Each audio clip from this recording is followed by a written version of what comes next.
Hello there, my sleepy citizens. Tonight, we journey into the shadowed streets of Gotham City, where mysteries lurk and the Dark Knight stands vigilant against the forces of chaos. We bring you tales of Batman, uncovering different sides of the man behind the mask. And as our journey through these stories winds down, a calm ambience of Gotham's streets will carry you throughout the night, bringing you to restful sleep without interruptions from any ads. If you enjoy these tales, please be sure to give us a like, subscribe, and let me know in the comments what story you'd like to hear next. But for now, let's get cozy and step into the world of Gotham.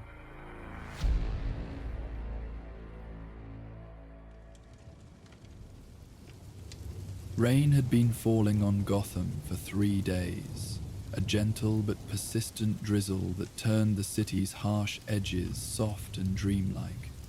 From his position atop the Gotham General Hospital, Batman watched water cascade down fire escapes and pool in alleyways, transforming familiar streets into something that belonged more in memory than reality. The rain carried with it an unusual quality tonight, a heaviness that seemed to press against the mind rather than just the body. Another emergency admission. Oracle's voice came through his cowl, barely audible above the steady patter of raindrops. Third one tonight, all presenting with severe night terrors that persist after waking. Batman studied the city below, noting how the constant moisture made everything shimmer under the neon signs and streetlights. Even from this height, he could see people moving differently than usual, hesitant steps, frequent glances over shoulders, the body language of those who couldn't quite trust their own perceptions. Pattern analysis. All victims report the same sequence: dreams that feel more real than reality, childhood fears manifesting with adult consequences. The hospital staff is calling it mass hysteria, but the neurological scans show unusual activity in the amygdala and hippocampus. Oracle paused, the sound of typing barely filtering through the rain. Bruce, the brain chemistry resembles exposure to fear toxin, but there's something different about the delivery method. Batman moved to the hospital's edge, preparing to descend. How different. It's not showing up in blood work or respiratory analysis. Whatever this is, it's not following Crane's usual patterns. Her voice carried a note of concern. And there's something else, Alfred called. He's been experiencing unusual dreams as well. The rain seemed to intensify as Batman made his way down the building's exterior, each droplet catching light from windows where people lay sleepless, afraid to close their eyes. He'd noticed his own sleep becoming restless over the past 2 nights, filled with shadows that moved wrong and voices that whispered just beyond comprehension. Wayne Manor felt different when he arrived, the familiar halls somehow more vast and echoing than usual. Alfred met him in the cave, his normally impeccable composure showing subtle signs of strain, a slight tremor in his hands, dark circles under his eyes that spoke of sleep deliberately avoided. "Master Bruce," Alfred said quietly, his voice carrying the weight of unspoken concern. "I've been monitoring the emergency services reports. The pattern is expanding geometrically. Each night, more people affected, and the dreams are becoming more vivid." Batman began removing his cowl, noting how the cave's shadows seemed to shift at the edge of his vision. "You mentioned experiencing symptoms yourself." Alfred nodded, moving to the computer console where medical texts lay open alongside printouts of toxicology reports. "Dreams of my service days, but not as they happened. Twisted versions where I failed to protect those under my care." He paused, his professional demeanor slipping slightly. "They feel more real than my actual memories, Master Bruce. That's what troubles me most." The computer screens flickered as Oracle's analysis populated across multiple monitors. Brain scans showed the affected areas lighting up in patterns that resembled neural mapping, as if someone was deliberately activating specific fear responses based on individual psychological profiles. Crane's methodology has evolved, Batman observed, studying the data. He's not just inducing fear anymore. He's creating personalized nightmares based on deep psychological analysis. But how is he delivering the compound? Alfred asked, settling into a chair beside the console. The rain began the same night as the first reported incidents, but water samples show no trace of any known toxins. Batman moved to the cave's observation area, where rain streaked down the reinforced windows. Perhaps that's because we're looking for the wrong thing. Oracle, what if the rain isn't the delivery method? What if it's the catalyst? Analyzing came the reply through the cave's speakers. Atmospheric pressure changes, electromagnetic variations during precipitation. Bruce, there are reports of unusual electromagnetic anomalies coinciding with the rainfall.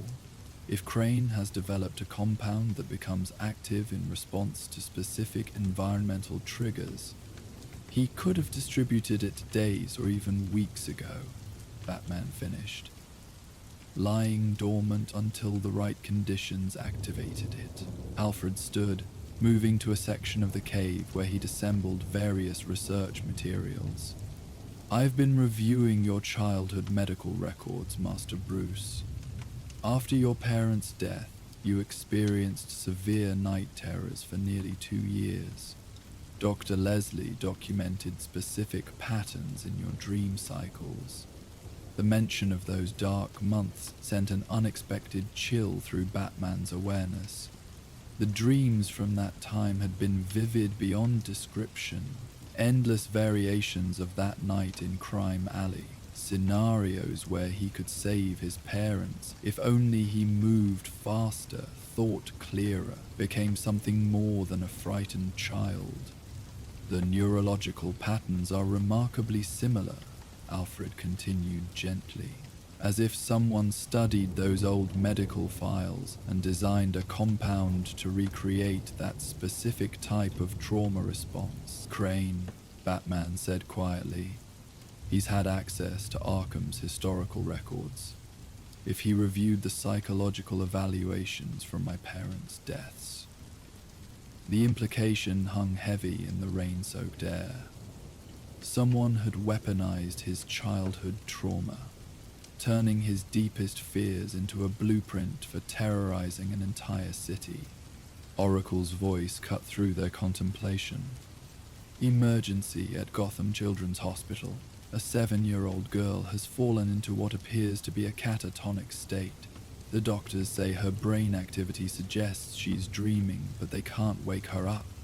Batman was already moving toward the Batmobile when Alfred's voice stopped him. Master Bruce, if this compound is designed to exploit childhood trauma patterns, you may be more vulnerable than most. Perhaps I should accompany you. For a moment, Batman hesitated. The rain seemed louder suddenly, and the cave's shadows appeared to pulse with their own rhythm. You're right, he said finally. And Alfred, bring those medical files. If we're going to understand Crane's method, we need to understand how deep trauma manifests in dream states.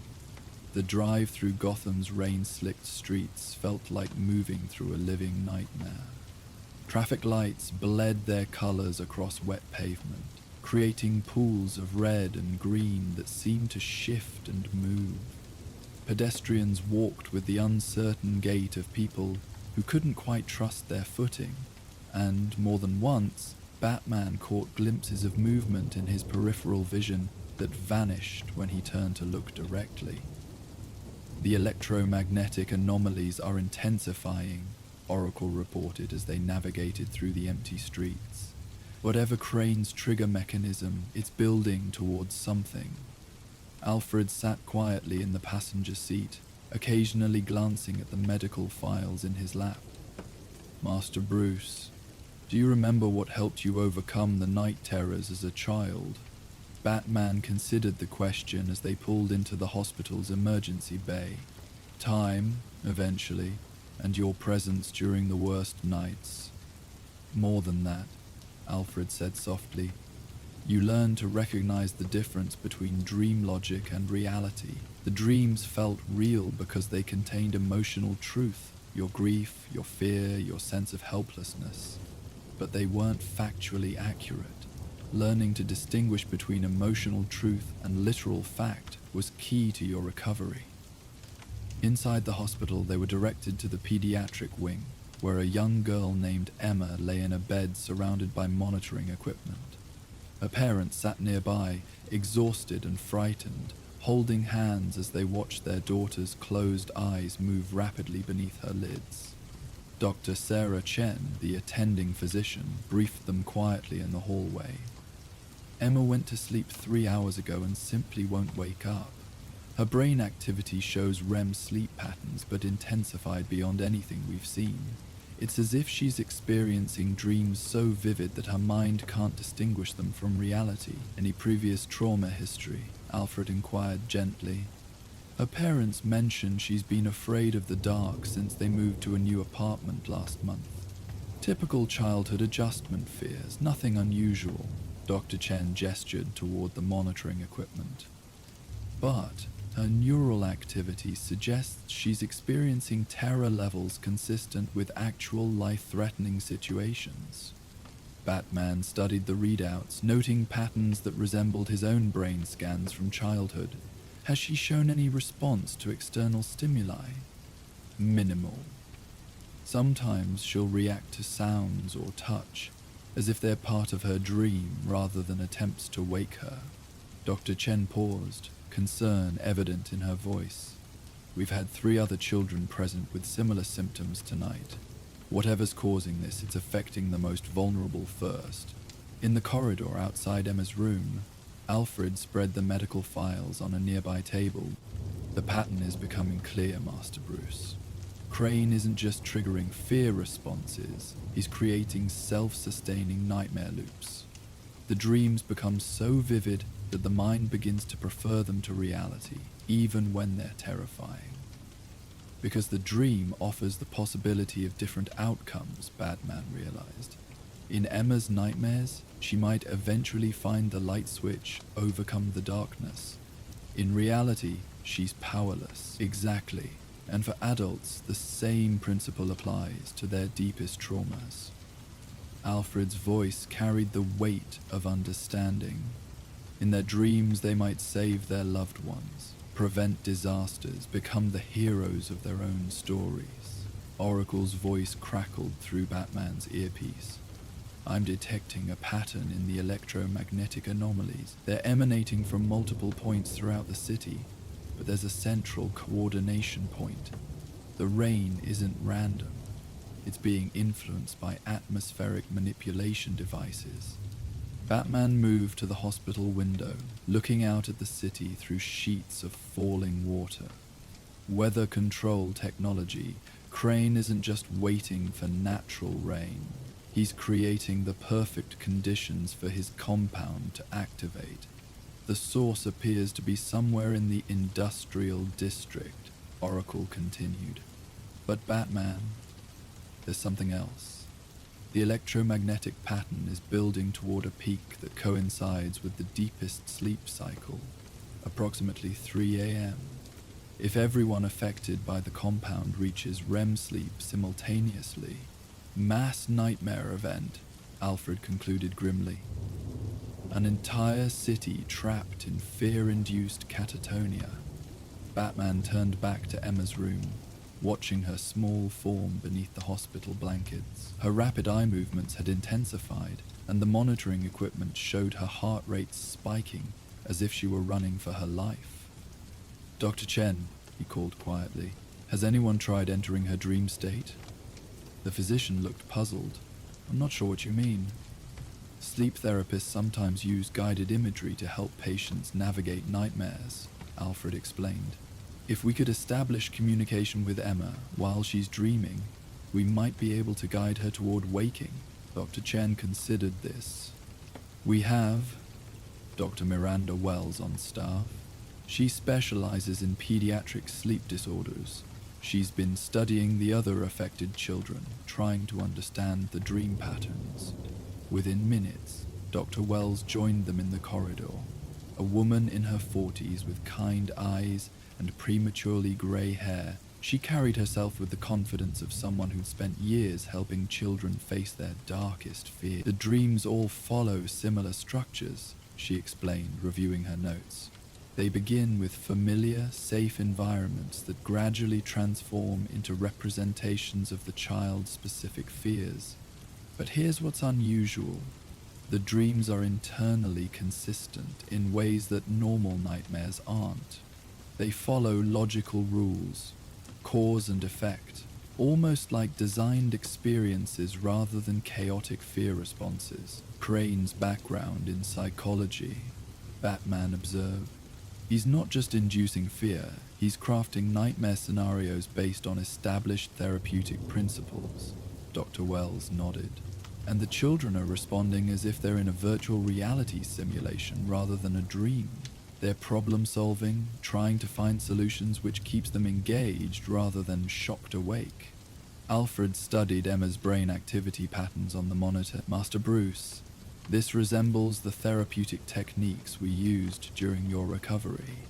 The dreams that helped you process your trauma were the ones where you remained conscious of your agency within the dream state. Batman felt a chill of recognition. Those dreams had been different. Nightmares where he maintained enough awareness to try different approaches, to learn from each iteration. They'd been more exhausting than regular dreams because his mind had remained partially active, processing and analyzing even while asleep. That's why normal awakening techniques aren't working, he realized. Their minds are too engaged with the dream scenarios to respond to external stimuli.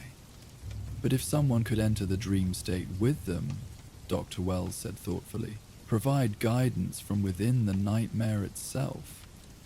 Experimental techniques exist, Alfred added quietly. Shared dream induction through synchronized brainwave patterns. The military studied it briefly during my service years, though the technology was primitive then. Oracle's voice interrupted their discussion. Batman, I've located Crane's base of operations, abandoned weather research facility in the industrial district, but the atmospheric manipulation is reaching critical levels. The electromagnetic peak will hit in less than 2 hours. Batman looked around at the assembled medical professionals, then at Alfred's concerned face. We need to split our efforts, find Crane's facility and shut down the weather control, but also help these victims escape their nightmare loops before the mass event occurs. Dr. Wells, Alfred said, would it be possible to establish the shared dream induction with Emma? I have experience with trauma-based nightmares, and I might be able to provide the external guidance she needs. The sleep therapist considered this carefully. It's experimental and potentially dangerous if you become trapped in her nightmare cycle. The risk is acceptable, Alfred replied with quiet determination. This child represents hundreds of others who will be affected if we don't understand how to break Crane's hold. Batman placed a hand on Alfred's shoulder. Are you certain? If something goes wrong, Alfred's expression softened with paternal warmth. Master Bruce, I've spent decades helping you face your darkest dreams.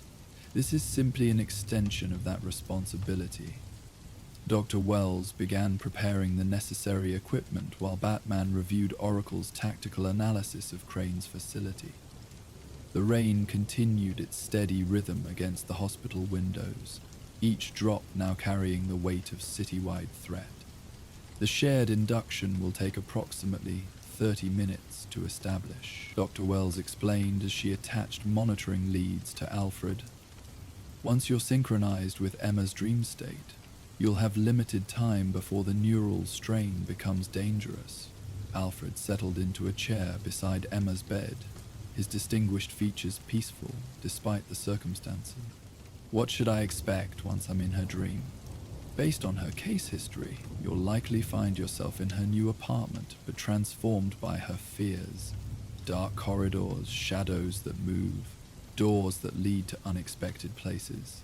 Dr. Wells checked the monitoring equipment. Remember, within the dream you'll have the same agency she does. You can interact with the environment, but you'll also be subject to dream logic. Batman prepared to leave for Crane's facility, but paused at Alfred's bedside. If you encounter representations of your own fears within her nightmare, I'll remember that they're symbols, not reality, Alfred replied calmly. And I'll remember that my purpose is to guide Emma, not to solve my own psychological challenges. The shared dream induction began as Batman departed for the industrial district. Through his earpiece, he could hear Dr. Wells providing gentle guidance to Alfred as the synchronization process established itself. Within minutes, Alfred's brain patterns began matching Emma's REM cycles, their neural activity creating parallel waves on the monitoring equipment. "Alfred?" Batman called softly as he drove through the rain-soaked streets. "I'm here, Master Bruce," came the reply, though Alfred's voice carried a distant quality. "I'm in what appears to be Emma's apartment, but the walls are much longer than they should be, and the shadows seem to be moving independently of any light source." The industrial district loomed ahead, its massive buildings obscured by sheets of rain that fell with unnatural consistency. Batman could see the electromagnetic disturbances now, subtle variations in the way streetlights flickered, the pattern of static on radio frequencies. "Emma is somewhere ahead of me," Alfred continued, his voice growing fainter as the dream state deepened. Hugh's calling for her parents, but her voice echoes as if we're in a much larger space than an apartment. Batman located Crane's facility, a converted weather research station surrounded by atmospheric manipulation equipment. The building itself seemed to pulse with electrical activity, generating the electromagnetic field that was catalyzing the fear compound throughout the city. Inside, he found Crane's operation in full swing. Banks of computers monitored brainwave patterns from across Gotham, while atmospheric processors maintained the precise rainfall needed to activate the dormant compound. Crane himself stood before a wall of monitors, watching the nightmare feeds from hundreds of sleeping citizens. "Beautiful, isn't it?" Crane said without turning around. "Fear has always been humanity's most honest emotion. But dreams allow us to experience fear in its purest form, unconstrained by physical limitations." Batman studied the setup, noting the sophisticated psychological profiling equipment. "You've been mapping the city's trauma patterns for months." "Years, actually," Crane replied, finally facing his opponent. Medical records, therapy sessions, even social media posts, all analyzed to create individualized nightmare scenarios. The compound itself is merely a neural catalyst. The real power lies in understanding what each person fears most deeply. Through his earpiece, Batman could hear Alfred's progress in Emma's nightmare. "I've found her, Master Bruce. She's trapped in what appears to be her bedroom, but the walls keep extending whenever she tries to reach the light switch. I'm going to try to show her that she has more control than she realizes." "The beauty of the system," Crane continued, "is that it's self-sustaining. The more vivid the nightmares become, the more the subjects prefer them to reality. Even terror can be addictive when it offers the promise of resolution." Batman moved closer, analyzing the control systems. "But you've made one critical error, Crane. You've assumed that people want to remain trapped in their fears. Haven't they?" Crane gestured to the monitors showing hundreds of sleeping figures. "Look at them, lost in nightmares, but fighting to solve them, rather than simply waking up. They're more engaged with their fears than they ever were with their daily lives." "Emma," Alfred's voice came through clearly now. I need you to look at me instead of the shadows. The shadows can only exist if you're afraid of them, but you're stronger than you think. On one of Crane's monitors, Batman could see the readout from Emma's room. Her brain patterns were shifting, showing less fear response and more cognitive awareness. Alfred was succeeding in teaching her to recognize her agency within the dream state. That's impossible, Crane muttered, studying his own data. The nightmare loops are designed to be inescapable. Only if the dreamer remains passive, Batman replied, beginning to disable the atmospheric processes. But you underestimated the power of guidance, of having someone to provide perspective from within, the fear itself. The rain outside began to lighten as Batman systematically shut down Crane's weather control systems.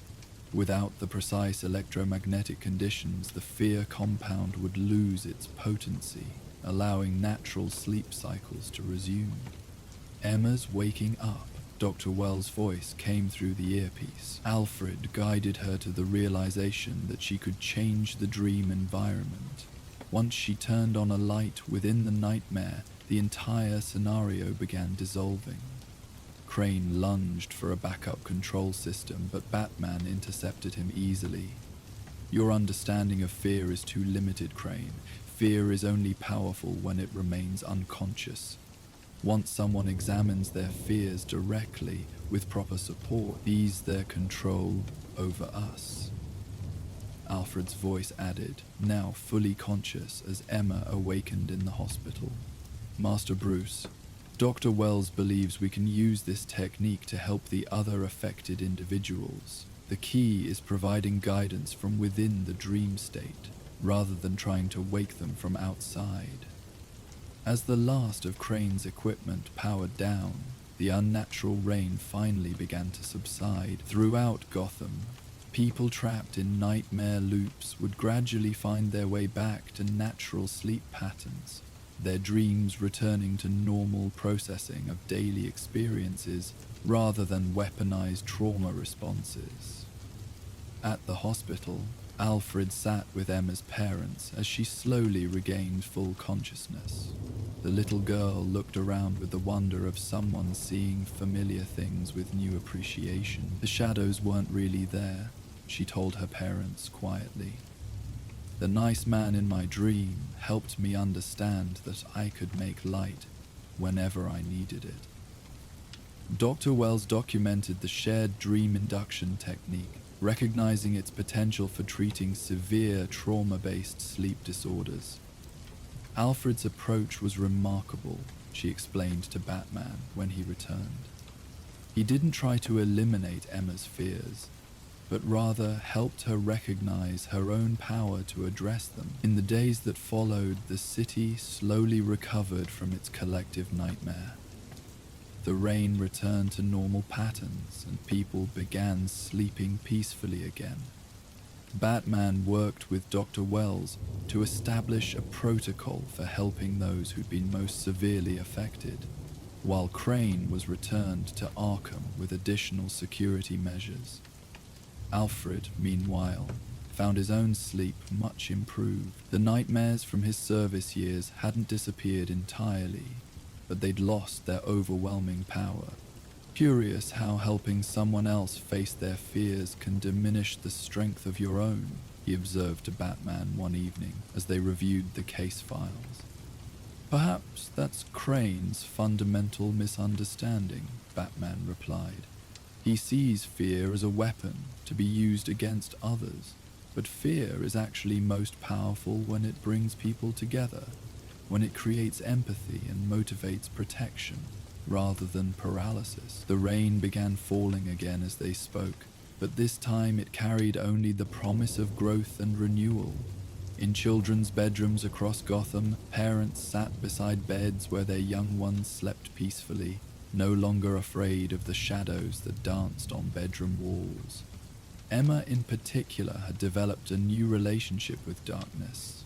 Her parents reported that she no longer needed a nightlight, having learned in her dream that she carried her own illumination wherever she went. The nice man told me that being brave doesn't mean not being scared, she told her mother. It means remembering that you can do something about the scary things. Dr. Wells continued her research into shared dream induction, working with Alfred to develop therapeutic applications. They found that many trauma victims could benefit from having a guide within their nightmare experiences, someone to help them recognize their agency and power within even the most frightening scenarios. Batman incorporated these insights into his own approach to protecting Gotham. Fear would always be present in the city, but it didn't have to be overwhelming. With proper understanding and support, even the deepest traumas could become sources of strength rather than paralysis. As the weeks passed, the memory of those 3 rain-soaked days became part of Gotham's collective experience. People who had shared similar nightmares found themselves drawn together, forming support groups and community connections based on their mutual understanding of facing fear with courage. The rain continued to fall periodically, as rain always does, but now it carried different associations.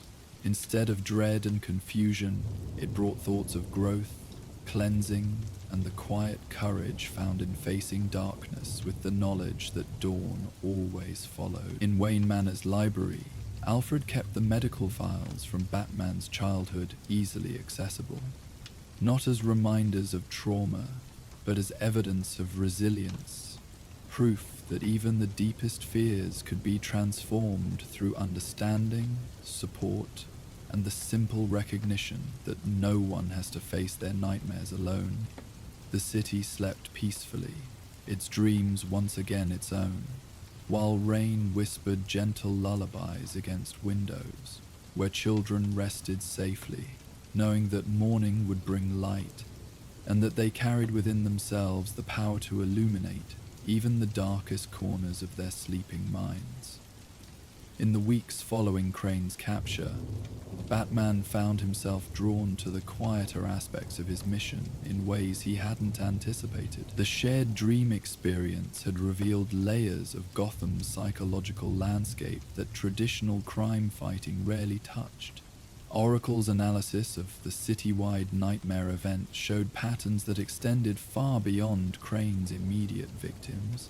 Generational trauma, community fears, collective anxieties that shaped the city's character in subtle but profound ways. The compound may be neutralized, Oracle reported during one of their evening briefings, but the psychological impact is still rippling through the population. Sleep clinics are reporting increased demand for therapy, but also something unexpected. People are forming natural support networks based on shared nightmare experiences. Batman reviewed the data from his position in the cave, noting how the crisis had paradoxically strengthened certain community bonds. Shared vulnerability, creating connection rather than isolation. Alfred's technique is being adapted by therapists throughout the city, Oracle continued. The concept of guided dream work is revolutionizing how we approach trauma treatment. Dr. Wells has established a training program for healthcare workers. Alfred emerged from the manor's upper levels, carrying a tea service and settling into his usual chair beside the computer console. The events had aged him slightly, but there was a new lightness in his bearing. The satisfaction of having faced old demons and found them less fearsome than memory had made them. The children have been the most resilient, he observed, pouring tea with steady hands. Emma visits the hospital regularly now, helping other young patients who struggle with nightmares. She's become quite the little counselor, explaining to them how dreams work and what they can do when scary things happen while they're sleeping. Batman accepted the offered cup, noting how the simple ritual of shared tea felt different now, more intentional, more precious. Her parents mentioned she'd started keeping a dream journal, indeed, and not just recording nightmares, but documenting the good dreams as well. She's learning to cultivate positive dream experiences as actively as she learned to transform frightening ones. Alfred's smile carried paternal pride. Children adapt so remarkably when given proper tools and support. The rain had returned to its natural patterns, but Batman found himself more aware of its presence now. Each storm brought memories of those 3 critical days, but they were good memories. Moments of connection, breakthrough and healing, rather than crisis and fear. The city's relationship with weather had subtly shifted. People seemed more appreciative of gentle rains, more aware of how atmospheric conditions could affect mood and well-being. Dr. Wells had established what she called the Gotham Dream Study, a research initiative that grew out of her work with Emma and the other affected children. The project examined how urban environments influence sleep patterns and dream content, with particular attention to trauma processing and community resilience. We're discovering that nightmares serve more functions than we previously understood, she explained during a consultation at Wayne Manor, where Alfred had invited her to share her findings. They're not just random fear responses, but sophisticated psychological processing systems. When they become destructive, it's usually because the dreamer feels isolated within the experience. Batman listened from the shadows of the library, appreciating how the conversation wove together scientific observation and practical wisdom. Alfred had become an unofficial collaborator in Dr. Wells' research, his insights into trauma recovery proving valuable to the broader therapeutic community. The shared dream induction technique works because it introduces an element that nightmares typically lack: the presence of a compassionate witness, Alfred noted. Someone who can observe the fear without being consumed by it, and who can remind the dreamer of their agency within the experience. Precisely, Dr. Wells agreed, and we're finding that this principle applies beyond sleep therapy. Support groups, community counseling, even informal neighborhood connections, they all work on similar principles of shared experience and mutual guidance. The conversation reminded Batman of his earliest nights as Gotham's protector, when he'd been driven primarily by anger and the need to prevent others from experiencing his childhood trauma. Now he recognized a more nuanced approach, not just preventing harm, but helping people develop the internal resources to face life's inevitable challenges with courage and community support. Oracle's voice interrupted his reflection. Batman, there's something interesting in tonight's patrol reports. Crime rates in areas most affected by Crane's compound have dropped significantly, but not just because of fear or increased security. Community watch programs have formed spontaneously, neighbors checking on each other, people reporting concerns before they escalate to crisis. The nightmare experience created bonds, Alfred observed. When people shared their deepest fears, even unknowingly, it built empathy and connection. They're looking out for each other in ways they didn't before. Batman considered this as he prepared for the evening's patrol. The city's transformation was subtle but measurable, not the dramatic change that came from defeating a major threat, but the quiet evolution that emerged from collective healing and mutual support.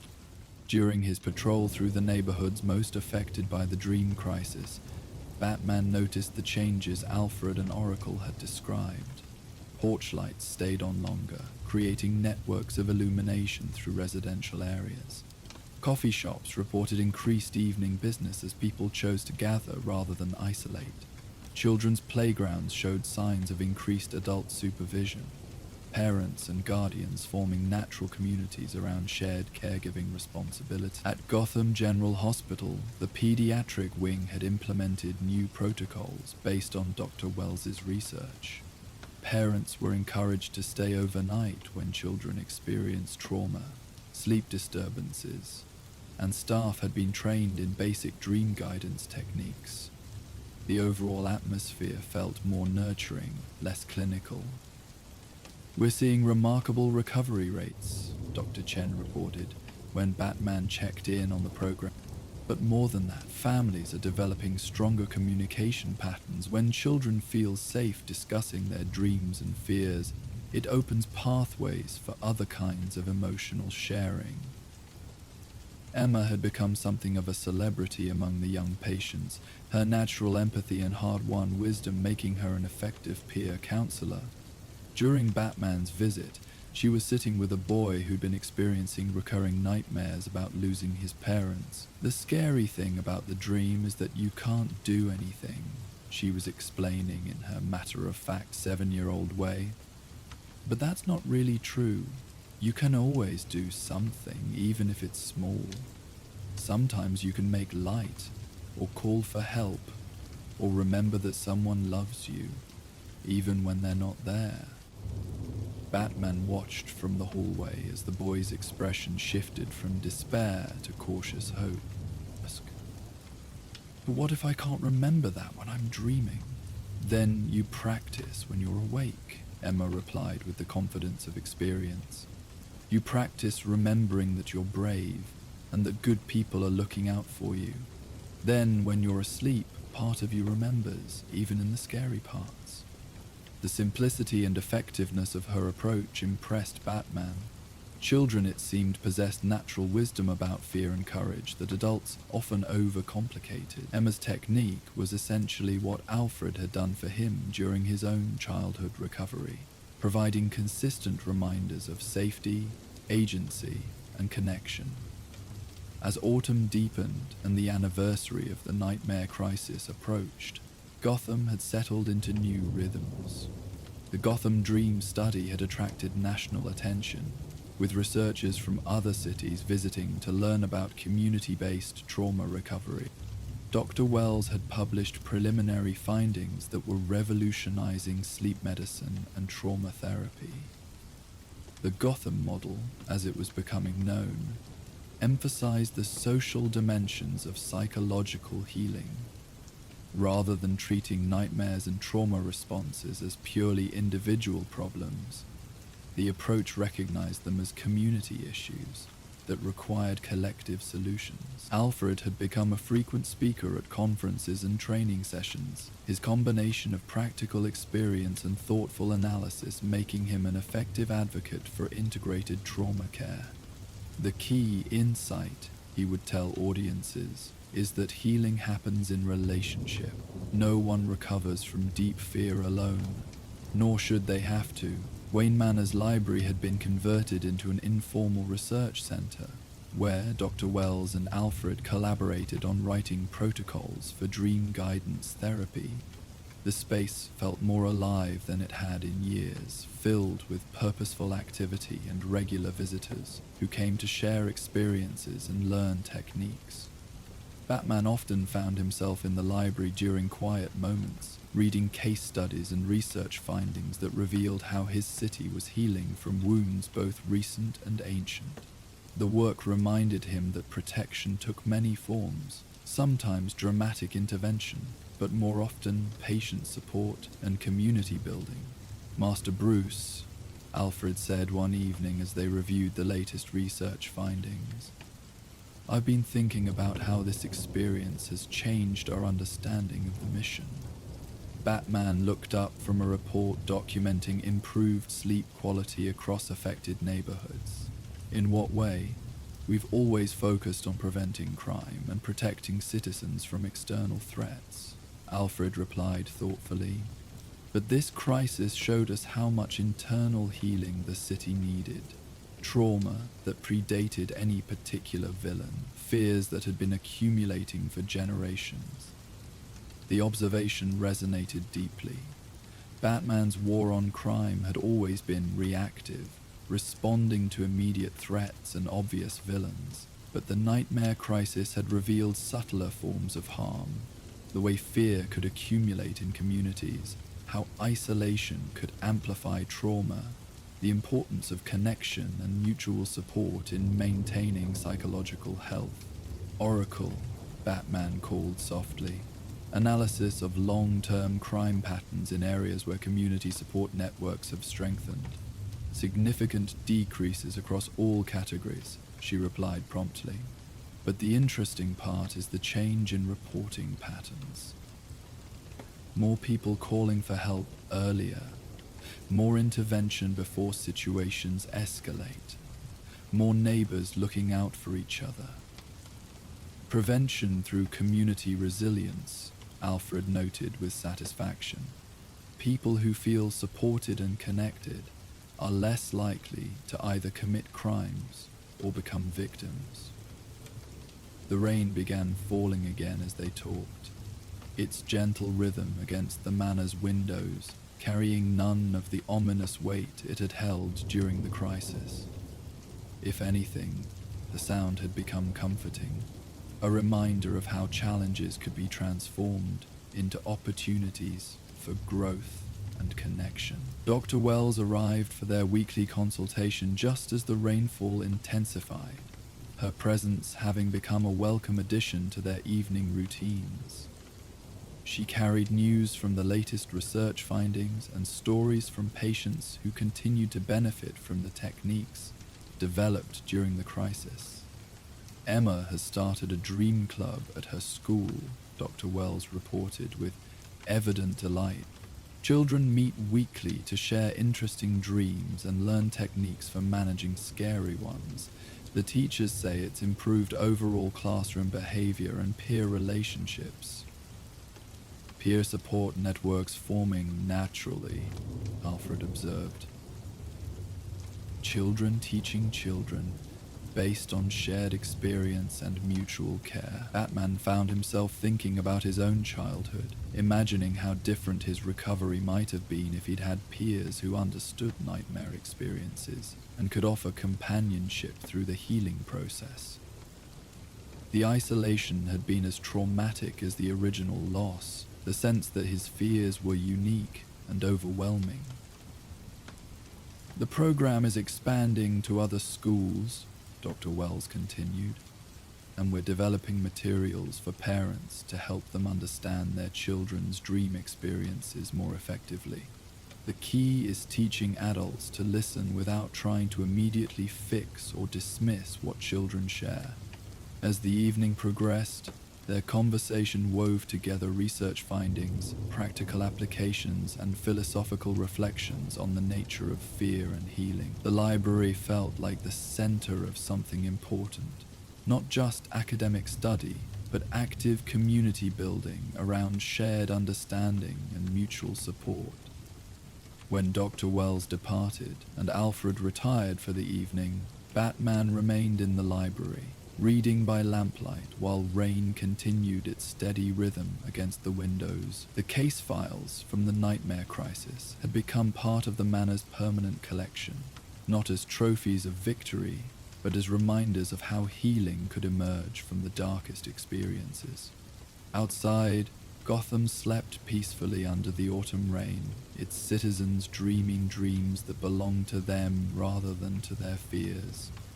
In children's bedrooms throughout the city, young voices shared techniques for managing scary dreams and creating good ones. In adult support groups, people continued processing shared experiences and building networks of mutual care. The transformation hadn't been dramatic or complete. Cities, like individuals, heal gradually and with setbacks, but something fundamental had shifted in Gotham's collective consciousness. A recognition that fear was manageable when faced together, that nightmares could be transformed through understanding and support, and that even the darkest rain eventually gives way to morning light. Batman closed the case files and prepared for his patrol, carrying with him the knowledge that protection took many forms. Sometimes it meant stopping villains and preventing crimes, but sometimes it meant sitting with frightened children, teaching techniques for managing fear, and building communities where people felt safe enough to heal from their deepest wounds. The rain continued falling as he disappeared into the night, its whispers carrying messages of renewal and hope through a city that had learned to transform its nightmares into sources of connection and strength. The rain had been Gotham's teacher, showing the city how storms could cleanse and renew rather than simply frighten. In the weeks that followed the nightmare crisis, Batman found himself drawn to quieter corners of his mission, places where healing happened slowly, like seeds taking root in patient soil. It was during one such contemplative patrol that Oracle's voice carried an unusual note of puzzlement through his cowl. "Batman, I'm getting reports from Gotham Cemetery that don't quite fit normal patterns. Groundskeepers are finding disturbed graves, but nothing's been stolen. If anything, the sites look tended." The cemetery stretched across several acres on Gotham's eastern edge, its ancient oaks and weathered headstones creating a landscape that felt removed from the city's urgency. Batman had always found peace in such places, spaces dedicated to memory and reflection, where time moved differently than in the bustling streets beyond the gates. "Disturbed how?" he asked, making his way through the cemetery's winding paths. Fresh flowers appearing on abandoned graves, weeds cleared from forgotten plots, broken headstones carefully reassembled. Oracle paused, the sound of typing barely audible. The groundskeepers assumed it was volunteer work, but no one's claimed responsibility, and the improvements are happening at night. Batman moved deeper into the cemetery, noting how moonlight filtered through the canopy of leaves, creating patterns of shadow and silver on the moss-covered stones. The recent rains had left everything feeling fresh and clean, the earth rich with the scent of growing things. Near the cemetery's oldest section, where Victorian monuments stood like silent sentinels among towering trees, he found the first evidence of the mysterious caretaking. A grave that had been neglected for decades now bore fresh wildflowers, its headstones scrubbed clean of decades of grime. The surrounding area had been carefully weeded, revealing intricate stonework that had been hidden for years.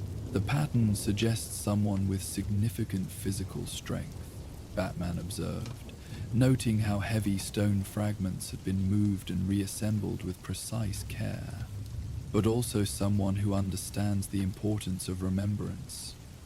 As he continued his investigation, moving deeper into the cemetery's heart, where the oldest graves lay beneath ancient trees, Batman felt the familiar tingle of approaching mystery. The rain had taught Gotham about healing, but perhaps the city had other lessons to learn, about memory, about the weight of the past, and about the strange forms that guardianship could take. The stone garden of the dead held its secrets close, but Batman could sense something stirring among the monuments and memories, something that would soon require his attention in ways he couldn't yet imagine. Rain fell steadily over Gotham Cemetery's weathered headstones, each droplet adding to the ancient chorus that had echoed through these grounds for over a century. Batman moved silently between the moss-covered monuments, his cape barely disturbing the rivulets that carved temporary streams through the gravel paths. Even in a city accustomed to strangeness, the recent disturbances here had drawn his attention. Graves found empty at dawn, their occupants vanished without trace of robbery or desecration. The cemetery stretched across rolling hills on Gotham's eastern edge, where the city's founders had chosen to rest their dead far from the industrial heart that would later define their legacy. Ancient oaks and gnarled willows created cathedral spaces between the burial plots, their branches heavy with October's dying leaves and tonight's persistent rain. Steam rose from older headstones, where warm earth met cool air, creating an ethereal mist that seemed to carry whispered names from generations past. "Oracle, any updates on the missing person reports?" Batman's voice was barely audible above the rain's steady rhythm. "7 more filed since yesterday," came Barbara's reply through his cowl, and from families whose relatives were buried in the cemetery's oldest section, the area dating back to the 1880s plague outbreak. No connections between the families, No patterns in their recent activities, just empty graves discovered by morning visitors. Batman paused beside a particularly elaborate Victorian monument, its carved angels worn smooth by decades of weather. The inscription was barely legible. Martha Cobblepot, beloved daughter, taken by the fever, 1882. Below the main text, someone had recently placed fresh flowers, unusual for a grave more than a century old. The groundskeeper has been maintaining some of these old plots, he observed, noting similar floral tributes on nearby graves. Someone who remembers. Henry Blackwood, Oracle confirmed. Been the head groundskeeper here for 43 years. His father held the position before him, and his grandfather before that. The Blackwood family has tended Gotham's dead since the cemetery's founding. A low rumble emanated from beneath Batman's feet, too deep and sustained to be thunder. The sound seemed to originate from the cemetery's heart, where the oldest monuments clustered around a weathered mausoleum that predated most of Gotham's municipal buildings. He moved toward the disturbance, his enhanced hearing picking up harmonics that suggested vast hollow spaces below ground. The Blackwood cottage sat at the cemetery's center, its windows glowing warmly against the rain-soaked darkness. Through those windows, Batman could see an elderly man moving with the careful deliberation of someone who had spent decades navigating uneven ground in all weather. Henry Blackwood was preparing for his nightly rounds, a ritual that, according to Oracle's research, had continued uninterrupted even as the mysterious disappearances escalated. "Mr. Blackwood," Batman called softly, as the groundskeeper emerged from his cottage, wrapped in an oilskin coat that had seen many storms. The old man showed no surprise at Batman's appearance. "Been expecting you," he said simply, adjusting the lantern in his weathered hands. "Ever since the singing started." "Singing?" Henry's expression grew troubled as he secured his cottage door. "Coming from below. Deep harmonies, like voices calling through water. Started 3 weeks ago, same time the graves began emptying themselves." He began walking along a worn path that led toward the mausoleum. "My grandfather told me stories about sounds like that, from when he was young and the old plague victims were still fresh in their rest." They walked together through the rain, Henry's lantern casting dancing shadows on the headstones around them. The groundskeeper moved with the confidence of someone who could navigate these paths blindfolded, his feet finding sure footing despite the muddy conditions. The 1882 outbreak claimed nearly 300 souls in 6 weeks, Henry continued, his voice carrying the cadence of stories told many times. They buried them quick, in layers. Down in the catacombs they carved beneath the cemetery. Meant to be temporary, but the fever broke sudden-like, and folks wanted to forget. Left those poor souls down there, stacked like cordwood. Another rumble shook the ground, stronger this time. Henry's lantern flickered as vibrations traveled through the earth, and somewhere in the distance, a sound that might have been singing echoed from beneath their feet. "There," Henry whispered, stopping beside the central mausoleum. "It's calling them home." Batman examined the ancient structure more closely. The mausoleum predated the standardized construction of Gotham's later Victorian period. Its stone blocks fitted with techniques that spoke of older traditions. Symbols carved into the weathered granite weren't merely decorative. They formed patterns that suggested the building had been designed as more than just a tomb. "Alfred," he sub-vocalized into his cowl. "I need research on the 1882 plague outbreak, specifically the burial procedures for victims, and check our historical records for any mentions of Solomon Grundy." "I'm already ahead of you, Master Bruce," came Alfred's familiar voice. "I've been reviewing the historical archives since the disappearances began. The 1882 plague was more than just disease. It was accompanied by what contemporary accounts describe as unnatural phenomena. Strange lights, voices from empty rooms, and yes, reports of the dead walking. Henry was running his hands along specific stones in the mausoleum's foundation, feeling for something his grandfather had taught him to find. The entrance is here somewhere, hidden so the living wouldn't accidentally disturb the dead, but not sealed proper. They were afraid of trapping something down there that needed to get out. Batman's enhanced vision detected variations in the stone density, hollow spaces behind what appeared to be solid blocks. The construction was ingenious, creating concealed passages that would be nearly impossible to find without specific knowledge. How do we access it?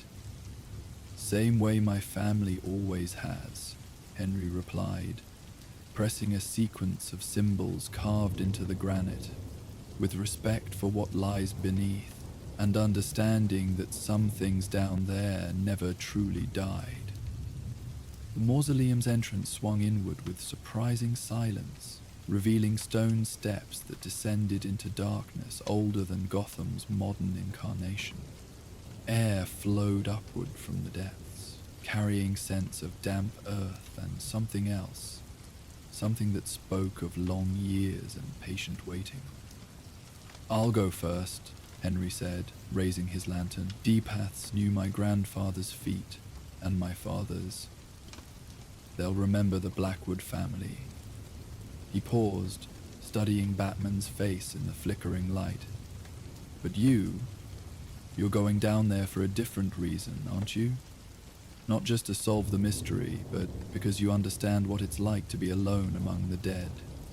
Before Batman could respond, Henry began his descent. The stone steps were worn smooth by decades of careful maintenance, each one placed with mathematical precision to create a gradual spiral into the earth's depths. The lantern's light revealed walls lined with carved niches, each containing remnants of the cemetery's earliest burials.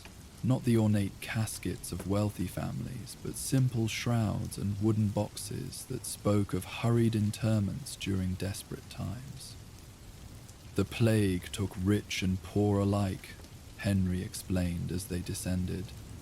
"Down here, status didn't matter, only the need to lay the dead to rest before the fever could spread further." His voice echoed strangely in the confined space, creating harmonics that seemed to awaken responses from deeper in the catacombs. The singing became more distinct as they reached the bottom of the stairs. Not one voice, but many, blending in harmonies that spoke of shared sorrow and patient endurance. The sound emanated from passages that branched away from the central chamber, each tunnel leading to sections of the underground cemetery that had been carved from Gotham's living rock. "Master Bruce," Alfred's voice carried concern through the cowl. "I've found Solomon Grundy's original obituary. Cyrus Gold died October 1882 of plague complications, buried in the Gotham Cemetery emergency catacombs. But there's more. Contemporary accounts describe him as a gentle soul, a man who cared for orphans during the outbreak until the fever claimed him." Batman studied the central chamber, noting how the architecture created acoustic effects that would carry sound throughout the underground complex. The singing was coming from all directions now, voices calling to each other across the darkness with patient longing. He's gathering them, Batman realized. Not stealing the dead, calling them home. Henry nodded solemnly. "My grandfather said the plague victims were never properly laid to rest, buried in haste, mourned in fear, forgotten as soon as the danger passed. But their bodies remembered this place, where they first found peace together." A new voice joined the underground chorus, deeper than the others, carrying a bass note that seemed to resonate through the stone itself. The sound spoke of profound loneliness, of decades spent waiting for companions who had been taken from their shared rest and scattered throughout the cemetery above. "Grundy," Henry whispered. "He's been down here all this time." waiting for his friends to come home. Batman moved toward the sound, his enhanced vision revealing the true scope of the catacomb system. Passages extended in all directions, creating a mirror image of the cemetery above ground. But where the upper cemetery had been divided by wealth and family status, down here the plague victims had been laid to rest as equals, their final fellowship transcending the social barriers that had defined their lives. The central passage opened into a vast chamber carved from the bedrock beneath Gotham's foundation. Here, niches lined the walls in careful rows, each containing the remains of plague victims who had died within days of each other more than a century ago. But many of the niches stood empty now, their occupants having answered the call that echoed through the darkness. At the chamber's heart sat Solomon Grundy, no longer the shambling monster of legend, but something far more poignant.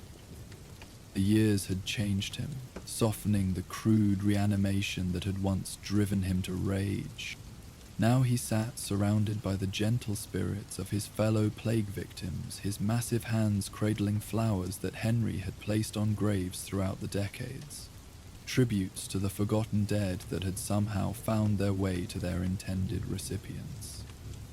Grundy lonely, the giant figure said simply, his voice carrying the same patient sorrow that colored the underground singing.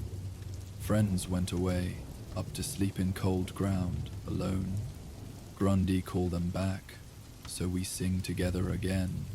Batman approached slowly, understanding that this was not a creature to be fought, but a soul to be comforted. They weren't taken from you, Grundy. They were moved so families could visit them, remember them. No, remember, Grundy replied sadly. Names on stones go grey, flowers stop coming. Only Henry remember, bring flowers, sing old songs. But friends still lonely up there, in cold earth by themselves. Henry stepped forward, his lantern illuminating the scene with warm golden light. I remember them all, Grundy. Every name, every story my grandfather told me. Martha Cobblepot, who gave her last bread to hungry children. Thomas Webb, who carried medicine to the sick until he caught the fever himself.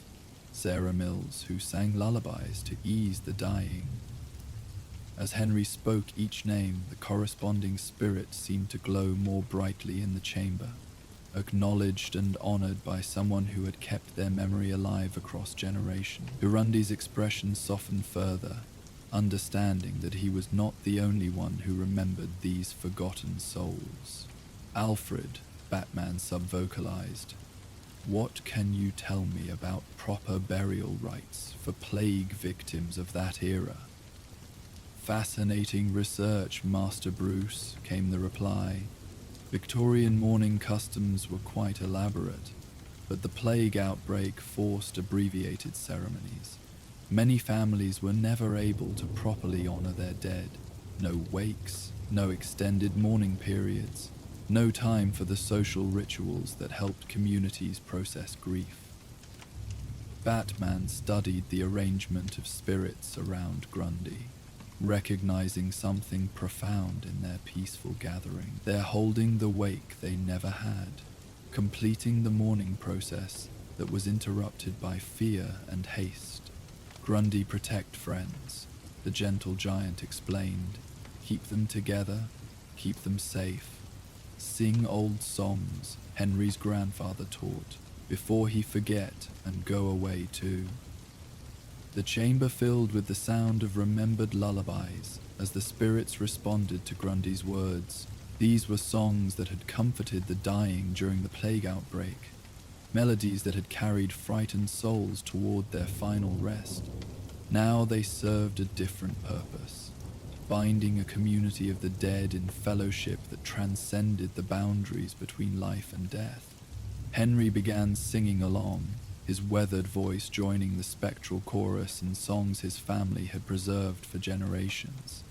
The harmonies created by living and dead together filled the chamber with warmth that had nothing to do with temperature, and everything to do with the power of shared memory. "There's something beautiful here," Batman observed to Alfred.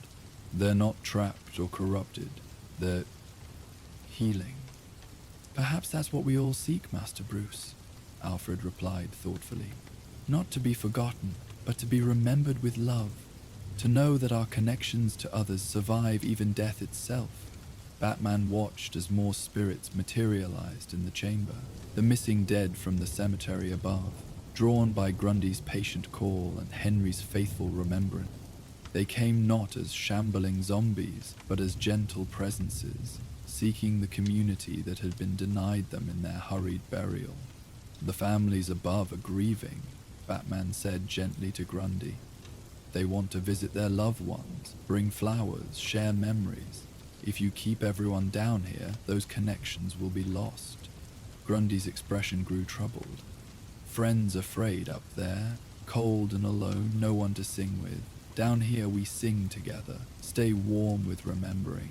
But the remembering is stronger when it connects the living and the dead," Henry interjected, understanding flowing between him and the gentle giant. "When families come to visit, bring flowers, tell stories. That's how memory stays alive. That's how love continues." The chamber fell silent as Grundy considered this, his ancient mind working through concepts of love and loss that had driven him to desperate action. Around him, the spirits of the plague victims waited patiently, their fate bound to his decision. "Alfred," Batman said quietly, "is there a way to honor these plague victims properly? Something that would acknowledge their sacrifice, while allowing them to rest peacefully?" "Already in motion, Master Bruce. I've contacted the Gotham Historical Society and several genealogical organizations. There's significant interest in creating a proper memorial for the 1882 plague victims, a recognition that's been overdue for more than a century." Batman turned back to Grundy, seeing hope kindle in the ancient creature's eyes. "What if we could create a place where the living and dead could meet, where families could visit, but your friends could also gather to sing together?"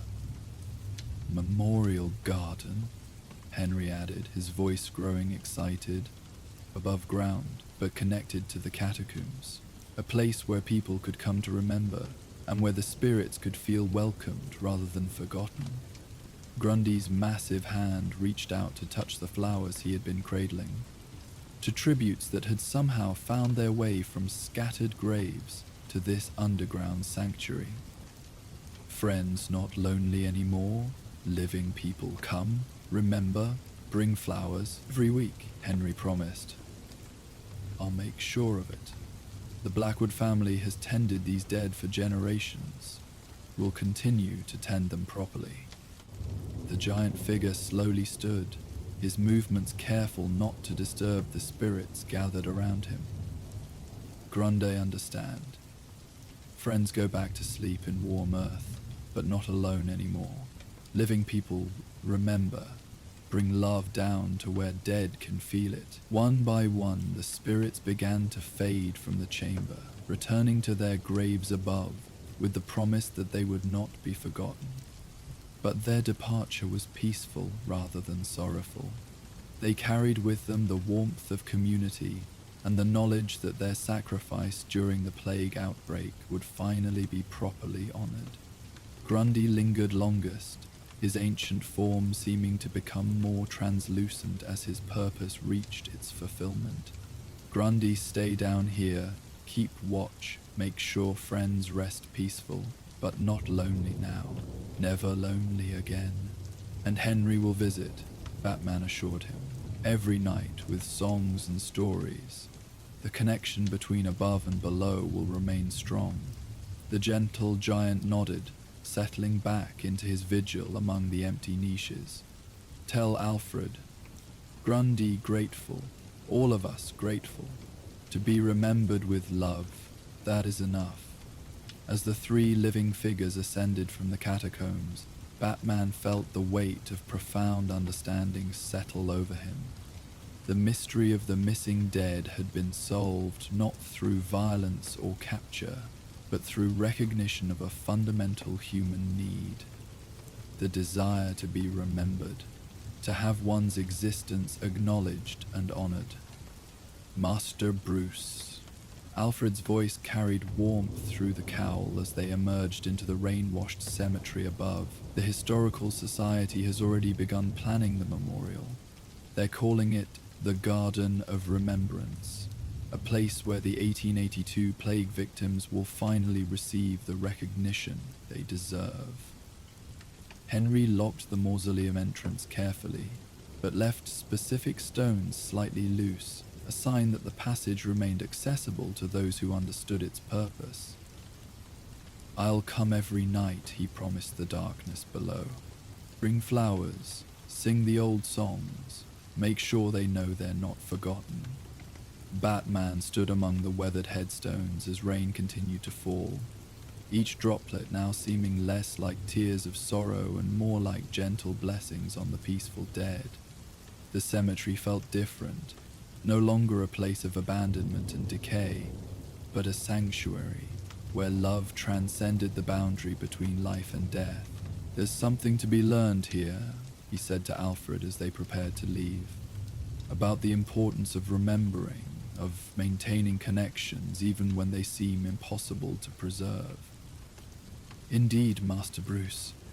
Perhaps that's why the Blackwood family has tended these grounds for so many generations, understanding that caring for the dead is really about nurturing the living, keeping alive the love that death cannot diminish." As Batman made his way back through the cemetery, he noticed changes that had begun even in the short time since Grundy's decision. The flowers on the oldest graves seemed fresher, the mist around the weathered headstones less melancholy. The underground chorus had fallen silent, but it was the silence of peaceful rest rather than lonely abandonment. In the days that followed, word spread throughout Gotham about the planned memorial garden. Families who had lost connection with their plague victim ancestors began visiting the cemetery, bringing flowers and stories that bridged the gap between past and present. The Historical Society's research uncovered hundreds of individual stories: plague victims who had died as heroes, caring for others until their final breath. Henry Blackwood found himself busier than ever, guiding visitors to specific graves and sharing the stories his family had preserved across generations. The cemetery transformed from a forgotten resting place into a living memorial where past and present mingled in celebration of lives that had been temporarily lost to memory, but never to love. Batman made his own visits to the cemetery, standing quietly among the headstones as evening fell and Henry began his nightly rounds. The groundskeeper's voice could be heard singing old lullabies, the melodies carrying down through hidden passages to where Solomon Grundy maintained his patient vigil. "The singing is different now," Barbara observed during one of these visits, her voice carrying through Batman's cowl as he stood beside a particularly weathered headstone. "Less mournful, more peaceful. Because it's not born of loneliness anymore," Batman replied. "It's the sound of community, of connections maintained across impossible distances." Deep beneath their feet, Solomon Grundy sat surrounded by flowers that appeared mysteriously in his underground chamber, tributes from visitors above who somehow understood that their offerings would find their way to grateful hands. He sang along with Henry's lullabies, his deep voice providing bass notes that resonated through stone and earth to reach the peaceful dead in their graves above. The memorial garden took shape over the following months, designed to complement the cemetery's Victorian character while providing space for contemplation and remembrance. At its center stood a fountain whose gentle splash masked the sound of water flowing through hidden channels that carried more than just moisture down to the catacombs below. On the garden's dedication day, Batman watched from the shadows as hundreds of Gotham citizens gathered to honor the plague victims of 1882. Children laid flowers on graves while elderly residents shared stories passed down through family generations. The ceremony concluded with Henry leading the crowd in one of the old lullabies, voices joining across the barriers of age and background. As the last notes faded into evening air, a deeper harmony seemed to answer from beneath the ground, Solomon Grundy's bass voice adding its strength to the community chorus. The crowd fell silent for a moment, sensing rather than hearing the presence that watched over their memorial garden with protective love. "Thank you," a young girl whispered to the earth, placing a hand-picked bouquet on Martha Cobblepot's restored grave marker. "Thank you for taking care of the sick children." In the depths below, Grundy smiled and continued his eternal vigil, no longer lonely, but surrounded by the warmth of remembered love. The plague victims rested peacefully in their graves, tended by living hands, and watched over by a gentle guardian who understood that the greatest victory over death was not resurrection, but remembrance. Batman departed as quietly as he had arrived, leaving the cemetery to its renewed purpose as a bridge between worlds. The mystery of the missing dead had been solved, but more importantly, a community of forgotten souls had been welcomed back into the embrace of human memory. In the Batcave, Alfred was cataloguing the final reports on the case when Batman returned from his evening patrol. "The disappearances have stopped completely," the butler reported, "and the Historical Society has received dozens of donations for maintaining the memorial garden. It seems Gotham has rediscovered its appreciation for honoring the dead." "Some victories aren't about defeating villains," Batman observed, settling into his chair before the computer console. "Sometimes they're about healing wounds that have been ignored too long." "Indeed, Master Bruce, and perhaps there's a lesson in that for those of us who carry our own ghosts." Alfred's voice carried gentle meaning as he continued his work. "The dead we carry need not be burdens if we remember them with love rather than guilt." Batman considered this as he reviewed the night's patrol reports, his thoughts drifting to the peaceful scene in Gotham Cemetery.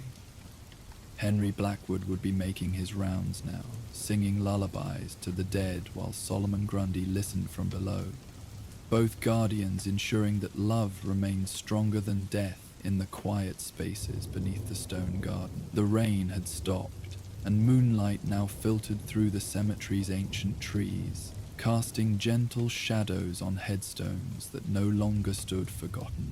In the memorial garden, flowers bloomed in careful patterns around the fountain, their roots reaching deep into earth that held both the dead and the living memory that kept them eternal. Far below, in chambers carved from Gotham's bedrock, Solomon Grundy tended his own garden of remembrance, surrounded by offerings from the world above, and filled with the music of connections that death could not sever. He was no longer the shambling monster of legend, but something far more profound, a keeper of memory, a guardian of love, a bridge between the world of the living and the eternal peace of the properly remembered dead. The weeks following the memorial garden's dedication brought unexpected visitors to the cemetery. Dr. Sarah Chen, Gotham University's leading archaeologist, arrived with a small team of graduate students to document the catacomb system properly. She had been studying Gotham's underground architecture for decades, but the recent revelations about the plague victims' burial site represented a discovery of unprecedented historical significance. "The craftsmanship is extraordinary," Dr. Chen explained to Batman during one of his evening visits to the cemetery. They stood in the memorial garden as her team packed up their equipment for the night. Whoever carved these passages understood both engineering and acoustics at a level that rivals modern construction. The entire system was designed to preserve the dead while allowing for continued connection with the living world above. Batman had been monitoring the archaeological work carefully, ensuring that the researchers' presence didn't disturb the delicate balance that had been achieved between the living and the dead. Dr. Chen's team had proven respectful, treating the catacombs as both historical site and sacred space. The Victorian-era burial practices were more sophisticated than most people realize. Dr. Chen continued, consulting her notes in the lamplight. But this system goes beyond preservation. It's designed for communication. The acoustic properties allow sound to travel throughout the underground complex, creating a network where the dead could theoretically maintain contact with each other and with caretakers above ground. Henry Blackwood emerged from his cottage, carrying his usual lantern and the leather satchel that contained tools for his nightly maintenance rounds. At 83, he moved with the careful deliberation of someone who had learned to work with his body's limitations rather than against them. "Evening, Dr. Chen," he called softly. "How did the documentation go today?" "Remarkable discoveries," she replied, her academic excitement tempered by respect for the sacred nature of the site. "We found evidence of a sophisticated ventilation system that would have kept the air fresh in the deepest chambers. And the acoustic design, it's like a vast musical instrument, tuned to carry human voices across impossible distances." Henry nodded knowingly. "My grandfather always said the catacombs were built by people who understood that death wasn't the end of conversation. They expected the dead to keep talking to each other, and to those who remembered them, as if summoned by their discussion, a gentle humming rose from beneath their feet. Solomon Grundy's evening song, a melody that had become as regular as the cemetery's other nocturnal sounds. The tune was one of the old lullabies Henry sang during his rounds, but transformed by Grundy's deep bass voice into something that resonated through stone and earth. "He's been more active since the memorial opened," Henry observed. "Not restless, but purposeful, like he's got work to do beyond just watching over the plague victims." Dr. Chen listened intently to the underground music. The acoustic analysis suggests he's not just singing to the dead in his immediate chamber. The sound patterns indicate he's communicating with spirits throughout the entire catacomb system, possibly even reaching graves in the upper cemetery. A conductor, Batman realized. He's organizing a choir that spans the entire cemetery? The implications were profound. If Grundy was indeed facilitating communication between the living and dead throughout the cemetery, then the memorial garden was just the beginning of something larger.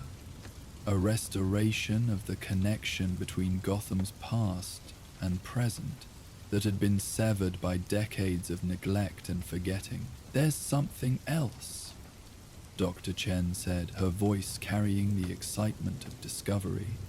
"We found evidence of other burial sites throughout Gotham that use similar architectural principles. The 1882 plague wasn't the only time the city's dead were laid to rest in specialized underground chambers."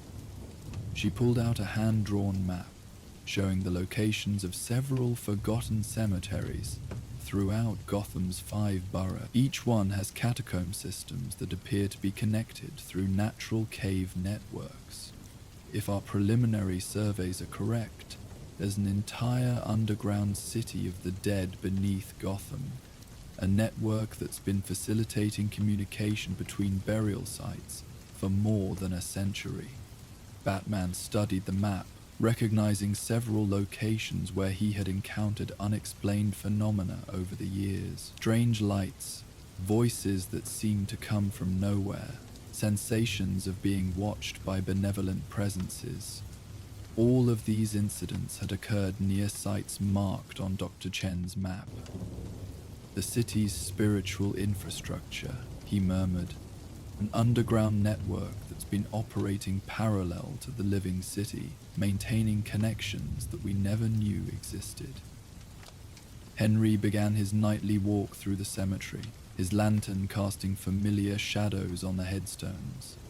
As he passed each grave, he spoke softly to the occupants, sharing news from the world above reading letters that had been left by visiting family members, maintaining the personal connections that kept memory alive. "Mrs. Patterson, your great-granddaughter started college this week," he said to one weathered headstone. "She's studying to be a teacher, just like you were. Says she feels you watching over her during her studies."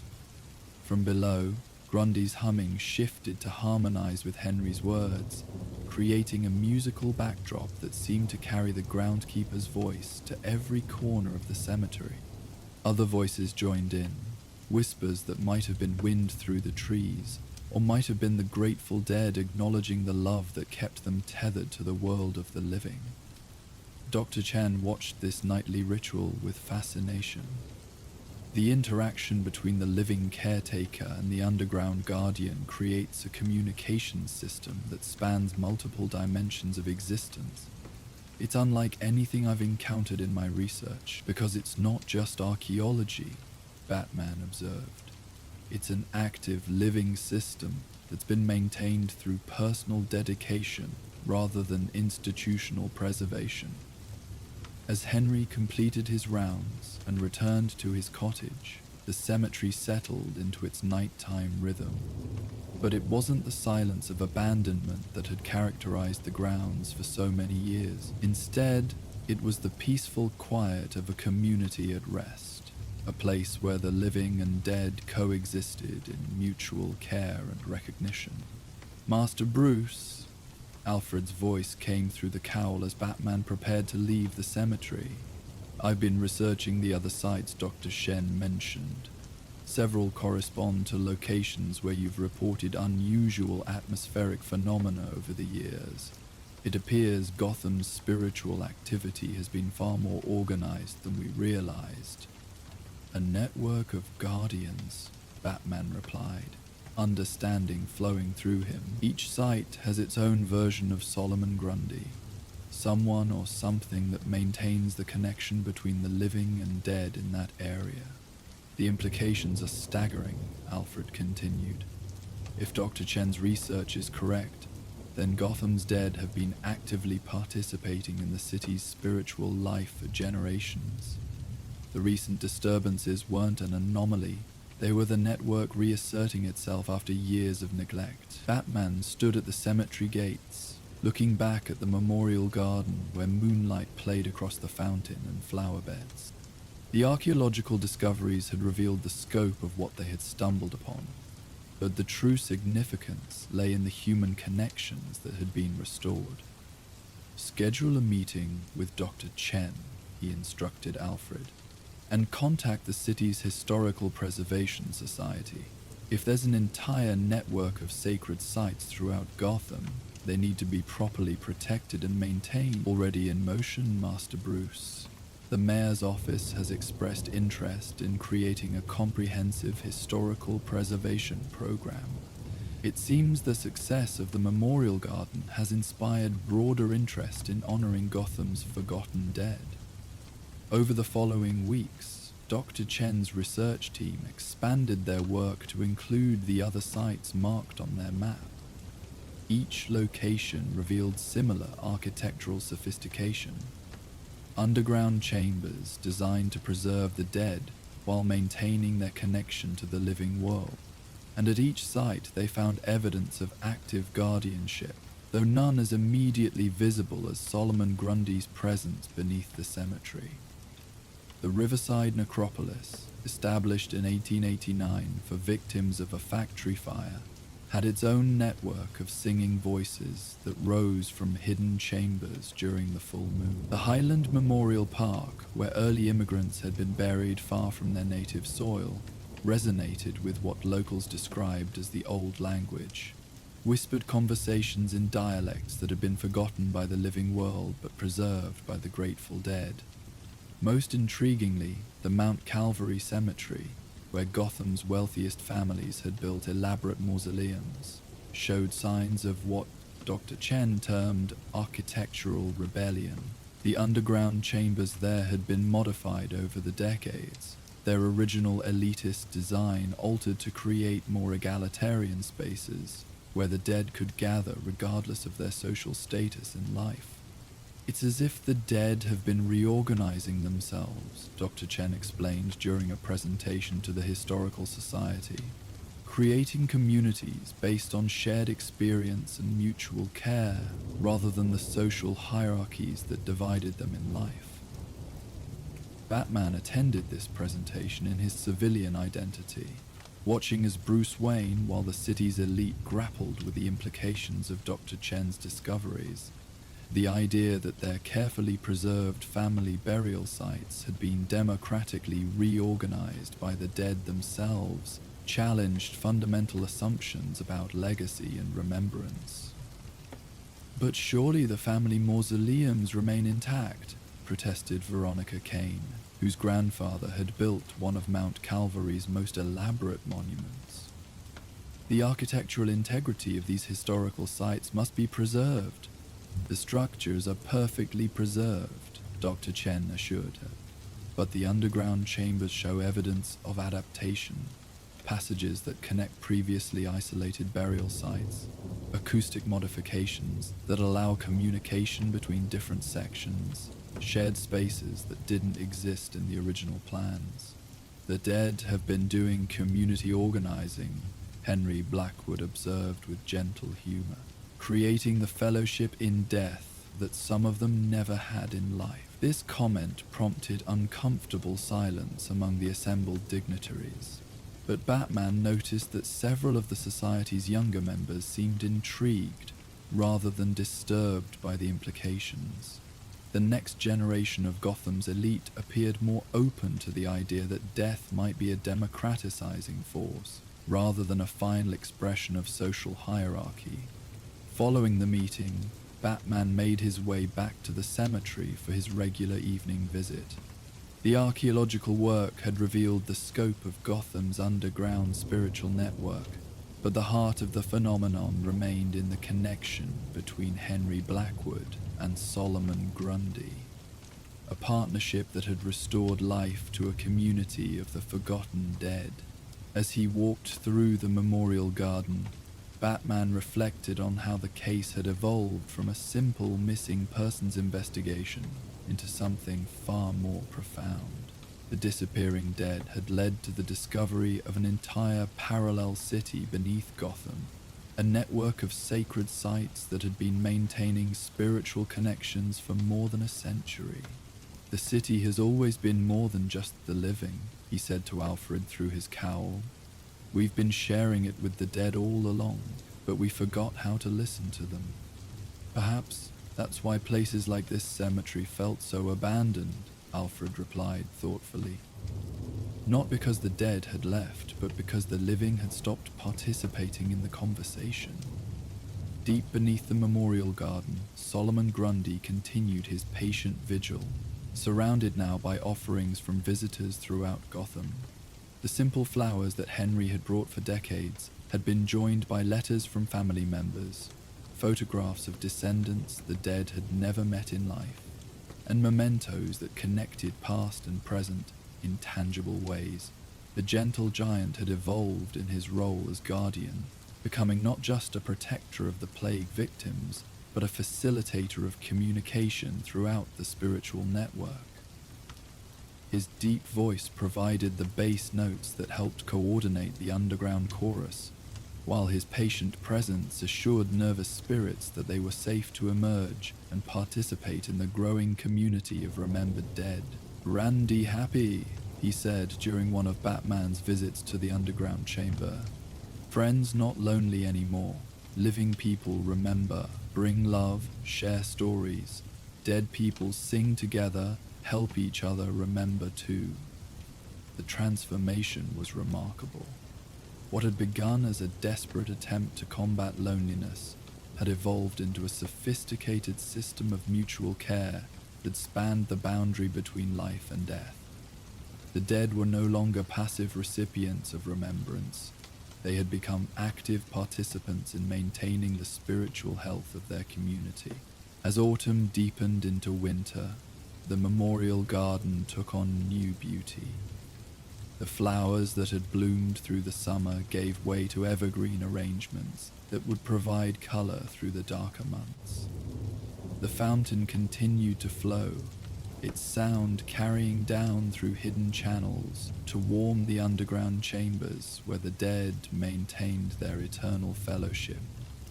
Dr. Chen's research team had completed their preliminary documentation and departed, but their work had established the foundation for ongoing preservation efforts.